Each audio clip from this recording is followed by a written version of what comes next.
क्योंकि दाऊद के बड़े भाई के लिए परमेश्वर की योजना थी कि जिस सेना में तू एक कर्मचारी है, उस सेना का मैं तुझे राजा बनाऊंगा। यह परमेश्वर की परफेक्ट योजना थी। लेकिन बाइबल कहती है वो परमेश्वर की योजना पे टिका नहीं रहा और पाप में गिरा, और परमेश्वर उस फ्रूट को पका नहीं सका, उसकी लाइफ में योजनाओं को पूरा नहीं कर सका। फिर से उस आयत को पढ़ेंगे, उसमें लिखा, इंग्लिश में पढ़ेंगे उसको, उसमें लिखा and last goal and bring no fruit to perfection, और उनका फल नहीं पकता। जो झाड़ियों में गिरा वो सुनते हैं, आगे चलकर चिंता, धन और जीवन के सुख विलास में फंस जाते हैं, कि चिंता में फंस जाते हैं। हाय मेरा हस्बैंड, ओ मेरा हस्बैंड नहीं है, ओ बूढ़ी सास है, मैं क्या करूंगी, कैसे खाऊंगी, अपनी लाइफ को कैसे चलाऊंगी, शरीर की इच्छाओं को कैसे मारूंगी, ये कैसे करूंगी, वो कैसे करूंगी, और चिंता हो गई। और बाइबल कहती वापिस चली गई अपने देश में, परमेश्वर को छोड़ दिया कि कोई बात नहीं, परमेश्वर को दिल में मान लेंगे, लेकिन अभी पति जरूरी है, पैसा जरूरी है, आशीष जरूरी है। और ये जीसस ने कहा इसलिए तुम्हारी लाइफ में जो फ्रूट है वो परफेक्ट नहीं हुआ। धन, जीवन के सुख विलास, धन की चिंता कि संडे कैसे छोड़ दे काम, चर्च में कैसे चले जाएं, सबसे ज्यादा सवारियां मुझे संडे मिलती हैं, सबसे ज्यादा काम मुझे संडे मिलता है, संडे काम नहीं करूंगा तो क्या होगा।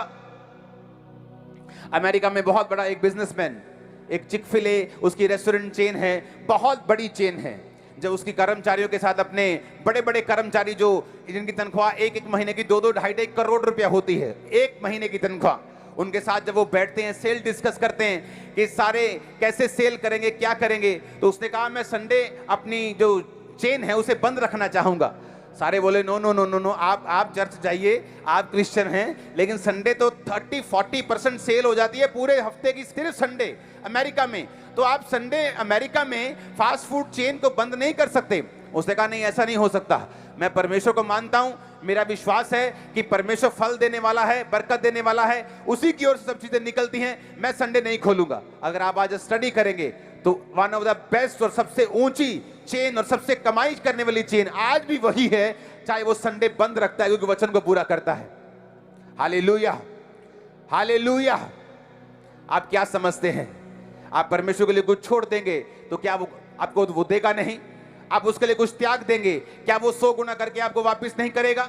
उसने कहा जो झाड़ियों में गिरा, फिर से पढ़ेंगे, जो सुनते हैं तो हैं वचन को, पर आगे चलकर, कि सुन तो लिया है वचन को, हाँ हाँ आमीन आमीन भी बोल दिया है, पर आगे चल के जब चिंता आती है, जब अपने इलाके का सरपंच बोलता है कि अगर तुम मसीह बने तो तेरी ऐसी की तैसी तरह खाना पानी बंद कर देंगे, तेरा सब कुछ बंद कर देंगे, तेरा आना जाना, तेरा मरना जीना सब बंद कर देंगे, चलो छड्डो सरपंच जी, मैं उद्दी गया सी। जीसस ने कहा तुम मेरे लिए नहीं हो, तुम लोगों के सामने मेरा इनकार कर दोगे, मुझे भी शर्म आएगी जब स्वर्गदूतों के सामने तुम कहोगे प्रभु मैं तेरा बचा। प्रभु बोलेगा मुझे शर्म आ रही, मैं तुझे जानता नहीं हूं, तू कौन है? अगर तू डट के मेरा इकरार करेगा लोगों के बीच में, मैं भी डट के तेरा इकरार करूंगा, तुझे ऊंचा भी करूंगा, ब्लेस भी करूंगा, और स्वर्गदूतों के सामने तेरा इकरार भी करूंगा। हालेलुया। फिर से पढ़ेंगे उस आयत को। उसने कहा आगे चलकर चिंता हो रही है, लोग क्या कहेंगे, चिंता हो रही है, दोस्त क्या कहेंगे, चिंता हो रही, बाप प्रॉपर्टी में से हिस्सा नहीं देगा अगर क्रिश्चियन बन गए तो चिंता हो रही, मेरा दोस्त वापिस चला गया चिंता के कारण। कहता अगर बाप ने बोला, फैमिली ने बोला अगर तू वापिस नहीं आया मसीह को छोड़ के तो कोई प्रॉपर्टी का हिस्सा नहीं देंगे, जो कुछ नहीं देंगे, तेरी शादी भी नहीं कराएंगे, तो अगर वापिस नहीं आया तो वापिस चला गया। जवानी में मां मर गई, जवानी में बाप मर गया, आज दोनों मर गए। और मेरा वो समय था जब मैं मसीह में फाइट कर रहा था, दुष्ट आत्माओं से फाइट कर रहा था, विश्वास से, फैमिली से, लोगों से, दुष्ट आत्मा से, शैतान से, सब जगह में लड़ाई चल रही थी। ऐसा लग रहा था कि यार वो ज्यादा अच्छा नहीं रह गया, बड़ा रिलैक्स है आज, परमेश्वर को छोड़ के कोई फाइट खत्म हो गई, लड़ाई खत्म हो गई, अब दुकान मिल जाएगी, शादी हो जाएगी, घर सेट हो जाएगा, और क्या चाहिए। लेकिन बाइबल कहती है जब शैतान तुम्हारे हाथ में कोई एक चीज देता है, कुछ मीठा देता है, तुम्हारी पूरी जिंदगी को छीन लेता है। जो लोग आपका विरोध करते हैं एक्चुअल में उन्हीं लोगों को परमेश्वर आपके द्वारा ब्लेस करता है अगर आप प्रभु में खड़े रहे तो। और जब आप प्रभु में खड़े नहीं रहते, उन्हीं लोगों का शैतान नुकसान करता है जिसको वो यूज करता है। आज मेरी फैमिली मसीह में है, जो विरोधी थी वो बपतिस्मा ले चुके हैं, मसीह में आ चुके हैं, सेवा कर रहे हैं। रीजन क्योंकि मैं हटा नहीं, उनके हटाने से, उनके विरोध करने से, उनके लड़े जाने से घंटों सालों अपने घर में मेरी किसी फैमिली मेंबर से बात नहीं होती थी। इसलिए बाइबल कहती जो झाड़ियों में गिरा वो हैं जो आगे चल के चिंता में फंस जाते हैं। जीसस ने कहा चिंता मत करो, मैं शांति का राजकुमार हूं। तुम चिंता करके अपनी घड़ी में कुछ भी बढ़ा नहीं सकते, घटा नहीं सकते, अपने बाल को उजला काला नहीं कर सकते। क्यों चिंता करते हो? अन्य जाति भी इसी वस्तुओं की चिंता में रहती, क्या खाएंगे पिएंगे।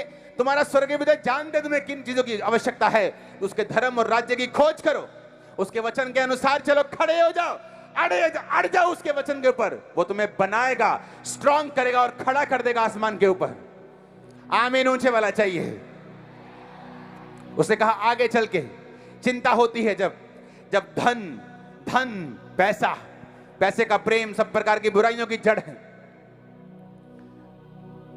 जब पैसे का लालच बढ़ता है, चोरी, पैसे का लालच, उसने कहा उस झाड़ियों में वचन जो गिरता है वो उसके समान है कि वो वचन वो फलने नहीं देता। वो पैसे की चिंता, वो पैसा, जीवन का सुख विलास कि परमेश्वर में आ गए, अब हील हो गए, चंगे हो गए, ब्लेस हो गए, पैसा भी आ गया, अब प्रार्थना जीरो हो गई। तो परमेश्वर बोलता है कि मुझे ये समझ नहीं आ रही कि मैं इसको जब गरीब रखता था तो प्रेयर करता था, अब अमीर कर दिया तो प्रेयर नहीं कर रहा। अब मुझे ये समझ नहीं आ रही कि मैं इसको फिर गरीब कर दूं कि अमीर ही रखूं ताकि ये प्रेयर तो करे। जीवन का सुख विलास भी आपके वचन को खत्म कर सकता है। जीवन के सुख भी आपके उस झाड़ियों के वचन को खत्म कर सकते। इसका मतलब ये नहीं कि प्रभु आपको सुख नहीं देगा, इसका मतलब ये है कि जीवन के सुख विलास में ये याद रखना है कि वचन को उत्तम मन से संभाल के रखना है, ऑनेस्ट रहना है और फल लेके आना है। आमीन। लास्ट आयत में लिखा, 15 आयत को पढ़ेंगे, उसमें लिखा पर अच्छी भूमि में के वे हैं जो वचन सुनकर भले और उत्तम मन से संभाले रहते हैं और धीरज से फल लाते हैं। फिर से पढ़ेंगे उस आयत को, और लास्ट में इंग्लिश में लिखा and bring forth fruit with patience। जब आप पेशेंस के यूनानी भाषा के शब्द को पढ़ते हैं, ग्रीक भाषा का 5281वां शब्द, तो पेशेंस का मतलब है पेशेंट कॉन्टिन्यूएंस, एंड्यूरिंग। उस वचन को आपके स्क्रीन पे अगर है तो उसे पढ़ेंगे। यूनानी भाषा का 5281वां शब्द, 5281वां शब्द, जिसका मतलब है हुपोमोने, जिसका मतलब है धीरज के साथ फल लाना, जिसका मतलब है परमेश्वर ने कहा कि तुम धीरज के साथ फल लेके आओ। कौन सा फल? दाऊद की जिंदगी में फल लाना था, उस राजा की कुर्सी पे जाना। पर कहता अगर तुम्हें फल चाहिए तो धीरज के साथ तुम्हें फल लाना पड़ेगा, धीरज रखना पड़ेगा उस फल को लाने के लिए। कि जब तुमने वचन को सुन लिया तो ये कोई जादू टोना नहीं है कि आज रात ही सब कुछ ठीक हो जाएगा। तुम्हें उस वचन को पालना पड़ेगा, उस वचन को अंदर रखना पड़ेगा, उसको पानी देना पड़ेगा, पवित्रताई के साथ, वफादारी के साथ, ऑनेस्ट मन से परमेश्वर के पीछे तुम्हें चलना पड़ेगा। विरोध के बावजूद भी प्रेयर करनी पड़ेगी। तुम्हारा दिल नहीं कर रहा फिर भी तुम्हें संडे चर्च में होना जरूरी होगा। तुम पेशेंस के साथ उस फल को लेके आओगे जो फल मैंने तुम्हारे लिए चुना हुआ है। तुम्हें धीरज रखना होगा, और धीरज का मतलब है कॉन्टिन्यूअस पेशेंस। कि एक व्यक्ति आपको थप्पड़ पड़ा, आपने पेशेंस रखा, लेकिन क्या बार बार थप्पड़ पड़ा तो पेशेंस रखा?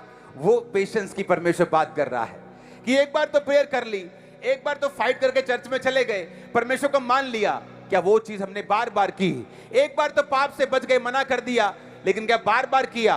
कंटिन्यू किया, धीरज से फल लाए, उस वचन को संभाल के रखा उत्तम मन में कि नहीं। ऐसा फल लेके आए यूसुफ, उसके दिल में वचन था, संभाल के रखा। उसके भाई बुराइयां करते थे, वो नहीं करता था। जब बिक गया, गड्ढे में गिर गया, उसके बाद बिक गया तो भी वचन में संभाले रहा। जब पोतीबर की पत्नी ने गलत काम करने के लिए बोला, फिर भी वचन को अपने दिल में संभाल के रखा। उसके कारण जेल हो गई, उल्टा पाप ना करने के कारण जेल हो गई। लोगों को पाप करने के कारण होती थी, उसको पवित्रता के कारण जेल हो गई, फिर भी पेशेंस रखा और मन में वचन को संभाल के रखा। वहां भी गिरा नहीं, परमेश्वर के साथ वफादार रहा। और बाइबल कहती है जब तुम धीरज रखोगे, जब तुम अपना आपा नहीं खोओगे, जब तुम परमेश्वर की टाइमिंग के ऊपर भरोसा रखोगे, तो एक समय आएगा जब परमेश्वर यूसुफ की तरह तुम्हें पेशेंस रखते हुए तुम्हें हाईएस्ट फ्रूट जो तुम्हारे लिए योजना रखी है वहां तक लेके जाएगा। आज मेरी प्रेयर है आप लोगों के लिए, आज जब यहां से आप वापिस जाएंगे, आप बहुत से फलों को लेके आएंगे। आपका परिवार फलों को लेके आएगा, आपके फाइनेंस फलों को लेके आएंगे, आपके लोग फलों को लेके आएंगे, आप फलों को लेके आएंगे। आमीन। जितना ऊंचा और लंबा ये ब्लेसिंग आपकी होगी, मैंने कहा फलों को लेके आएंगे प्रभु यीशु मसीह के सामर्थ्य नाम में। आमीन, आमीन। आप तैयार हैं परमेश्वर के चलने के लिए, उसका पीछा करने के लिए, उसके अनुसार चलने के लिए? आपका फायदा होगा, नुकसान नहीं होगा। उसने कहा वचन को संभालना। सुनते बहुत हैं, बहुत लोग सुनेंगे, चट्टान पर गिरेंगे, जल्दी 2-4 गवाहियां सुनेंगे, जल्दी विश्वास कर लेंगे, लेकिन जब परीक्षा आती फिर बहक जाएंगे। जैसे कोई तुम्हारी विरोधता करेगा, 4 डंडे लगाएगा, तुम बहक जाओगे। परमेश्वर का ऐसे भी लोग होंगे जो झाड़ियों में गिरेंगे, धन चिंता अपने जीवन के सुख विलास में फंस जाएंगे। ऐसे भी लोग होंगे जो चट्टान पर गिरेंगे, ज्यादा तरी यानी गहराई पर नहीं, वो बीज गिरेगा, जल्दी उगाएगा। 4 गवाहियां सुनी, बले बले बले बले बले बले, आमीन आमीन बोला, चलो मैं भी चर्च जाता हूं। लेकिन जैसे विरोध हुआ, जैसे फिर शैतान ने 2-4 थप्पड़ लगाए, ढेर हो गए, चर्च आए नहीं। आपको ये मालूम होना चाहिए आप फाइट में हैं। अगर सामने वाला मुक्केबाज 2 मुक्के मारता है तो अपने आप को संभाल के दूसरा तीसरा मुक्का जोर से मारो। शैतान तुम्हारी जूती के नीचे होगा यीशु मसीह के सामर्थ्य नाम में। Hallelujah, hallelujah. एक बात आपको फैसला करके जाना होगा कि परमेश्वर के वचन के अलावा और कोई भी हल नहीं है। उसके वचन के अलावा, उसकी ओर मुड़ने के अलावा और कोई हल नहीं है। सिर्फ शैतान के छितर ही छितर हैं, सिर्फ लड़ाई ही झगड़ा है, सिर्फ बदनामी ही बदनामी है, नॉनसेंस ही नॉनसेंस है। जैसे आप परमेश्वर की ओर मुड़ेंगे, जो किसी धर्म जात को बताने के लिए नहीं आया। तो बाइबल कहती सब ईसाई बन जाओ, कौन रोक सकता है परमेश्वर को ऐसा बोलने से, अगर वो बोलना चाहे।